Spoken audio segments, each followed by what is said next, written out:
আজকে একটা আম পান্নার রেসিপি নিয়ে চলে এলাম।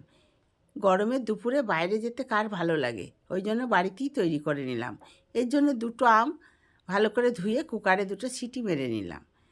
দিয়ে আমটা বেশ ঠান্ডা হয়ে গেলে ও ছালটা ছাড়িয়ে মাড়টা বার করে নিলাম।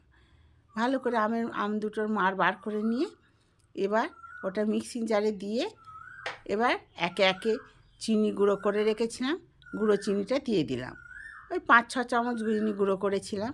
পুদিনা পাতা দিয়ে দিলাম, চাট মশলা দিয়ে দিলাম, একটু ভাজা জিরের গুঁড়ো আর একটু মৌরি গুঁড়ো দিয়ে দিলাম, সাদা নুন, বিট নুন সব একসঙ্গে দিয়ে এবার নুন আর লঙ্কা গুঁড়ো একটা ডিশে মাখিয়ে নিয়ে গ্লাসের মুখে দিয়ে মিক্সিং জারে ওটা ঢেলে দিয়ে ঠান্ডা জল দিয়ে সার্ভ করলেই আমাদের আম পান্না রেডি। একবার খেয়ে দেখবেন, কিন্তু কমেন্টে জানাবেন কেমন লাগলো।